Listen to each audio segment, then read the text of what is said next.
Thank you so much for watching our video. Please do not forget to like, comment, share and subscribe to Reality of Islam.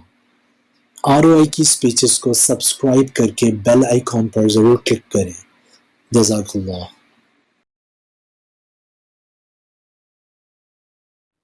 بسم اللہ الرحمن الرحیم. السلام علیکم ورحمۃ اللہ. کثرت نہیں برکت مانگیے، کیونکہ کثرت آزمائش ہے جبکہ برکت نعمت. کثرت بھی نصیب ہے لیکن برکت خوش نصیبی. کثرت ضروریات پوری ہونے کا انسانی اندازہ ہے جبکہ برکت اللہ کی طرف سے گارنٹی ہے، اس کے ہوتے ہوئے ضروریات یقیناً پوری ہوں گی.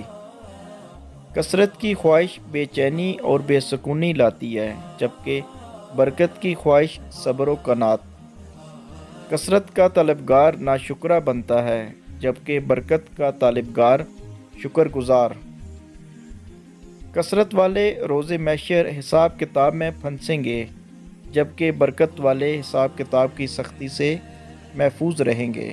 اس لیے ہمیں چاہیے کہ ہم اللہ سبحانہ و تعالیٰ سے ہمیشہ مال میں کثرت کی بجائے برکت کی دعا کریں، کیونکہ اگر مال میں برکت ہوگی تو تھوڑا بھی پورا ہو جائے گا، لیکن اگر اللہ نے مال میں سے برکت نکال لی اور اس کو واپس لے لیا تو انسان کے پاس جتنا بھی مال ہو وہ کبھی بھی انسان کی ضروریات زندگی کو پورا نہیں کر سکتا.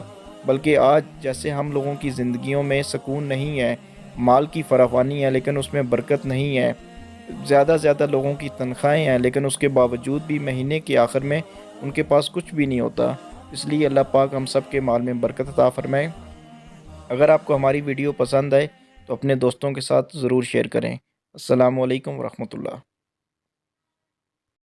Thank you so much for watching our video.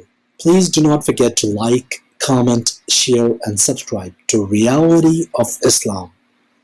ROI کی سپیچز کو سبسکرائب کر کے بیل آئیکن پر ضرور کلک کریں. جزاک اللہ.